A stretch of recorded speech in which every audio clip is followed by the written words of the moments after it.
Hi guys, welcome back to my channel. Today we're going to be talking about books.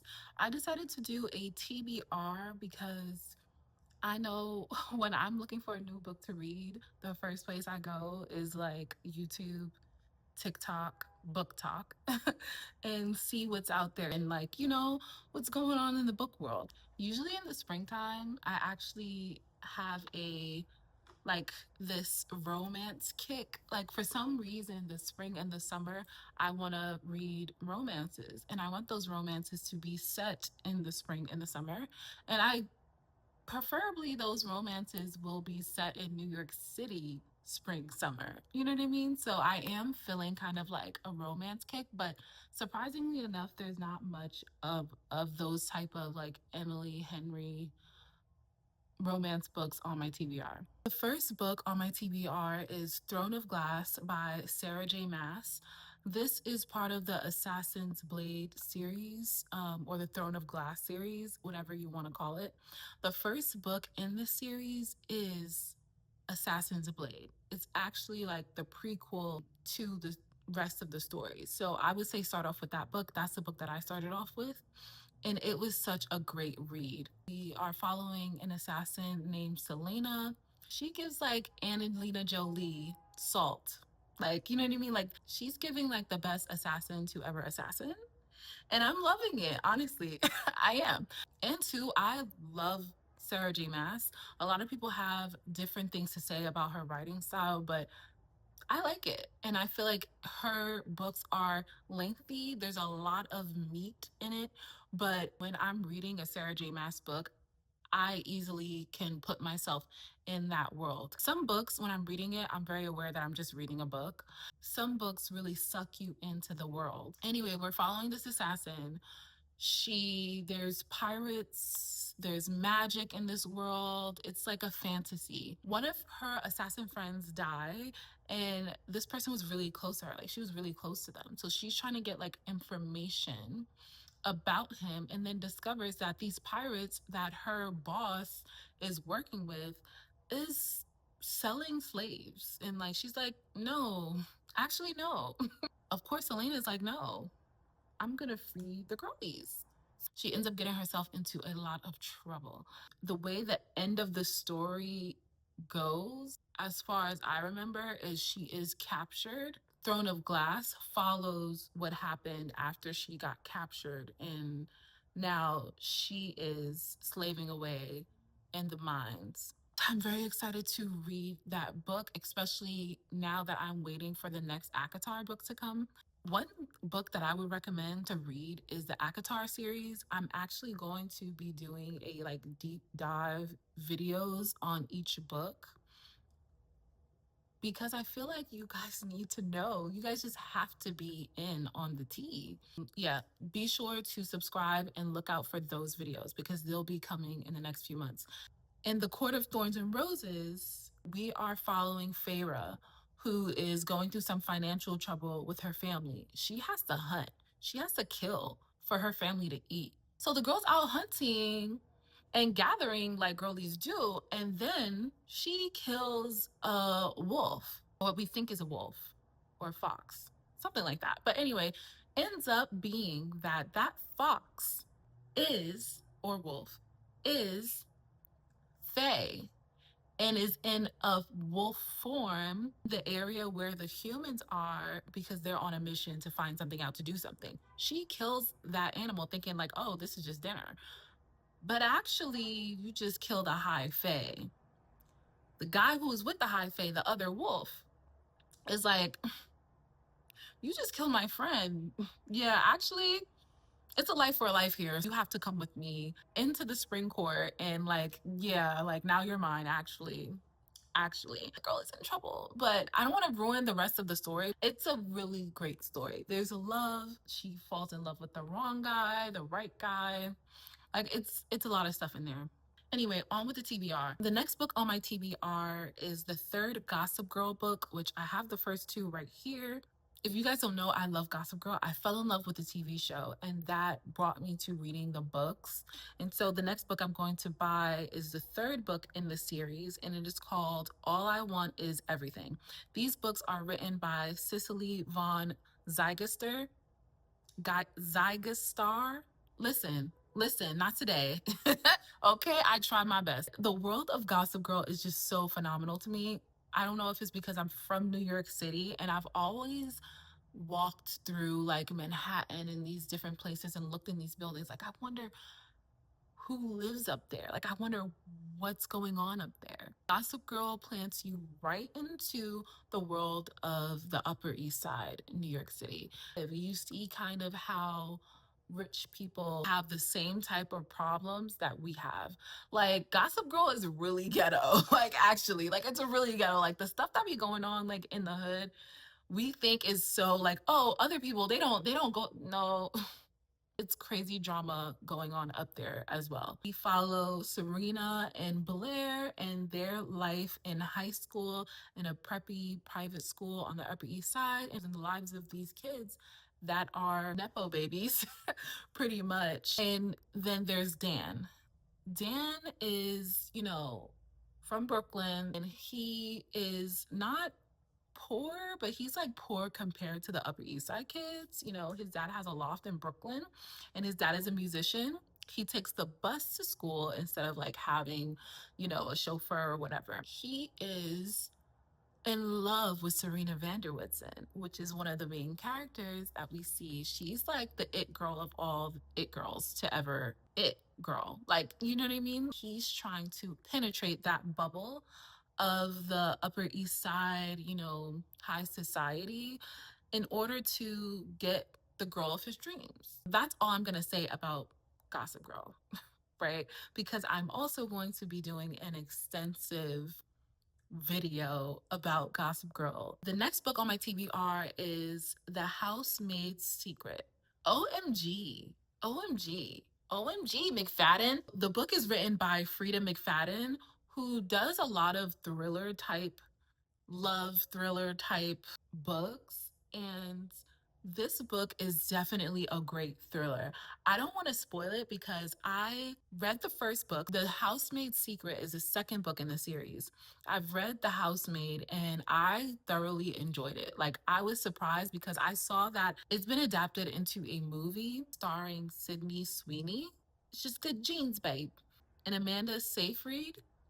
I don't know if I'm saying her last name right, but the girl from Mean Girls. I read the first book and then I watched the movie. I was gagged, like, because you don't guess who it is. I love thrillers that make it very hard to guess who's gonna die and also who's gonna kill whoever died. In the first book, we have Nina Winchester, and then we have Millie, which is the nanny. And she has a past, she has a secret. But Nina Winchester hires her anyway to take care of her home and help out with her daughter. But things get a little weird when we find out that Nina Winchester, the wife, is a little kooky. And we're like, what's going on? That is all I can tell you though, because it's a thriller. You have to read it yourself. I'm telling you, it's gonna be worth it. Read that first book and we'll reconvene on the second one. The next book I want to read is How to Write a Love Story, a novel by Catherine Walsh. And this is probably going to be a really great like romance to read this spring/summer because it's a romantic comedy. So it's more lighthearted than a lot of the like dark fantasy books that I'm used to reading and the thrillers that I'm used to reading. This might be like a good palate cleanser for me. How to Write a Love Story is a romantic comedy about a blocked author, Ciara, who must finish her late father's fantasy series with the help of his editor, Sam, leading to forced proximity and a romance between them. I thought this would be a great palate cleanser. You know, I love love. You know what I mean? I love seeing people get together or couples getting together. I love romance. You know what I mean? Even though I'm single, I live through these characters. So the next book that I want to read is Powerless by Lauren Roberts. And I know everyone has read this book. I'm a literature major, right? So I am usually deep into some type of classical piece of literature like Pride and Prejudice, Jane Austen, Orwell's Animal Farm, Great Gatsby. Like I'm usually reading those types of books. So in my free time, I like reading, the opposite. You know what I mean? Like super deep fantasy, whatever, romance and stuff like that. I miss out a lot on reading those types of books because I'm usually reading to study. It's a forbidden romance between an ordinary girl, Peyton Gray, and a powerful prince, Kai Azar. In a kingdom that hunts those without power, the plot follows Peyton as she must pose as an elite to survive the deadly purging trials, all while hiding her true identity from God, who is haunting her kind, leading to a tense enemies to lovers story filled with action, political intrigue, and steamy romance. Ooh. Now, I've started this book before when I had it on Libby. Something happened in my life. I don't know if it was when my jaw was broken or what, but something happened and I wasn't able to finish the book.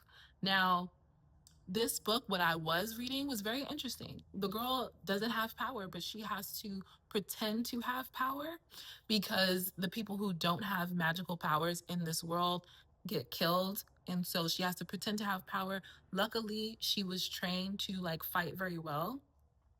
So she can like keep up the facade, but only for so long. Yeah, and then she falls in love with someone who's hunting people just like her. Crazy. I'm in the middle of a lot of series, obviously, but I do want to finish this one at some point. Have you guys tried the Banana Rama matcha from Dunkin' Donuts? Why did I just blink like that? Like, what's good with me? I think it is extremely important for every human being to try the Banana Rama matcha from Dunkin' Donuts. I think it is absolutely necessary because it is so good. Like I love matcha. I've always loved matcha, but I've never thought for 1 second to put banana flavor in a matcha. So I was very intrigued and my sister said it was good. So I tried it. Lovely. I got a large. A large. The next book on my TBR is Between the World and Me by Ta-Nehisi Coates. Now, I don't know if you know who Ta-Nehisi Coates is, but you need to know. Like, I'm a literature major, as I've said before. I know that I have a deep connection to authors, literature, books, deeper than most people. But Ta-Nehisi Coates is a African American author who is also a journalist and a activist. He's gotten popular from being a correspondent on The Atlantic. He talks about a lot of social issues, cultural things, political issues, and a lot of things regarding like African American culture, right? And our experience in this country. And OMG, he's such a great writer at that. Like, this is one of the people in literature that I look up to. In my school, they have this thing where you have to pick, when you're a writing and literature major, you have to pick a focus. Like, you have to pick what you're going to focus on. So it's either journalism or general writing and literature. He really made me stop for a beat and really think, do I want to go the journalist route or do I want to stay in just general? I was really considering it because of people like him who really make a difference. I could go on and on about my literary heroes, but when you go to TallahassieCoates.com and read the synopsis of the book, this is what it says. Between the World and Me is Ta-Nehisi Coates' attempt to answer the questions in a letter to his adolescent son. Coates shares with his son and readers the story of his awakening to the truth about his place in the world through a series of revolutionary experiences, from Howard University to Civil War battles, from the South Side of Chicago to Paris, from his childhood home to the living rooms of mothers whose children's lives were taken as American plunder. Beautifully woven from personal narrative, reimagine history, and fresh, emotionally charged reportage. Between the World and Me clearly illuminates the past, bracingly confronts our present, and offers a transcendent vision for a way forward. If you are a Black person in America, I feel like you should read this book. I've just read articles about this book and read commentary about the book. I have not read it yet, but I know that everyone who reads this book is moved by it. So I'm pretty sure I would love it. So reading this book, I feel like is very important. Almost as important as trying the Bananarama matcha. Just kidding. The next book on my TBR is Shield of Sparrows by Devney Perry, and we've all heard of Shield of Sparrows. I feel like if you've read ACOTAR, you've seen on some type of platform or somewhere or in the bookstore Shield of Sparrows. Not too far away. I've been hearing a lot of good things about the book, so I'm interested in reading it. Shield of Sparrows is the first book in a slow burn epic romantasy series following Princess Odessa as she's forced into a political marriage with a hostile warrior from a rival kingdom. It's known for its enemies to lovers trope, high stakes, and it's the first in a planned trilogy with the sequel rights of The Starling already released. It actually says there's another book coming in April. Interested in reading that. Love romantasy. So we'll see what that entails. The next book that I want to read is Make It Ours, Crashing the Gates of Culture with Virgil Abloh. If you guys don't know who Virgil Abloh is, he was an incredible designer who actually created the brand Off White. He is one of the most important designers of the last decade. Make It Ours is actually written by Robin Giffen and is a biography and cultural history of the late designer, exploring his rise from Rockford, Illinois, to becoming the first Black artistic director at Louis Vuitton. That was such a big thing for our culture. And I feel like this past season, if you don't know, right now the creative director of Louis Vuitton men's fashion is Pharrell, and he just released their fall show. And I almost was brought to tears because people like Virgil made that happen. This man changed so many things in fashion and in art history because I think fashion is part of art, and he was such a groundbreaking individual. From where he came from to where he went in his life is such an inspirational story and speaks to what we can do. And there's a lot of privileges in this country that we don't have, but there are a lot of privileges that we do. Just being in our DNA, just having our DNA is a privilege. And so I feel like people like Virgil are a testament to that and how amazing we are. Do you get what I'm saying? So I really want to read this book. I feel like it would be great. I feel like this one is a lot of books, like the fantasy stuff.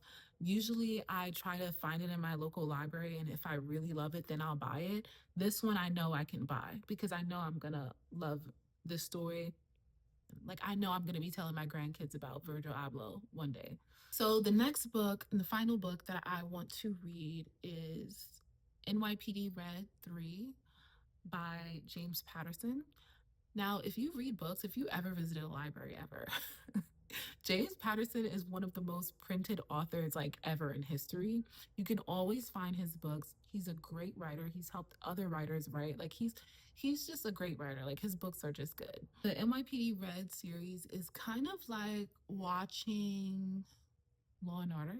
Like it's kind of like watching Blue Bloods.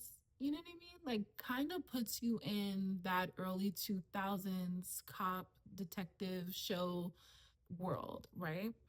I've read the previous I read two. I haven't read the first one, but I've read the second one. And it was just so good. Like I was just gagging. It's just like watching Law and Order. Like you can't stop. Like you have to watch the next episode. Then you're 20 episodes in. Then this is my show. This is my comfort show. Then you end up in a whole thing. Now you're a detective. now we're all detectives. NYPD Red 3 follows elite detectives Zach Jordan and Kyle McDonald as they investigate a gruesome murder and kidnapping targeting billionaire Hunter Alden Jr. After finding his chauffeur's severed head, Alden's son goes missing, but his strange reluctance to cooperate reveals a deeper, dangerous conspiracy within New York City's high society. Doesn't that sound so good?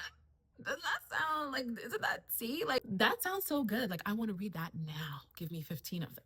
I first read these books when I was like 16. So I decided I'm going to start reading them again because I love that for me. Like, I've always wanted to actually be a detective, part of me. But the thing is, I cry too much, right? Like, I feel like I will go to a crime scene and I'll just be crying the whole time. Like, I'm not able to emotionally, like, kind of separate myself. Only when it's fictional stuff, like when I'm watching Law and Order or I'm reading a book. But like in real life, I'll find out something sad about someone that I don't even know, and I'll be crying for the next 2 weeks, like crying and praying and crying, like for the next 2 weeks. So I know in real life I can't be a detective, right? But I love the work detectives do. It's such a like needed profession. Justice, you know? Like justice. Something ever happened to somebody I love, I want to know that this is the detective that's going to find out what happened and bring justice to the situation. So, yeah, love a great detective book. It's like a thriller, but there's justice involved. Like, I love that. Sometimes thrillers just end sad. You know what I mean? Detective stories always end like Law and Order, like when they find the guy and he's going to jail, and it's like, yeah, like you're going to jail now. You know what I mean? Like, I just love that moment, that justice. Anyway, that is it for my current TBR. I hope you guys like this, and I hope you guys give me recommendations. Yeah, comment, like, share. Yeah, especially because I feel like there's not enough black girlies on booktube right now. Like, I don't know, like there's we have some, but I feel like there's not enough of us. So happy reading. See you guys next time.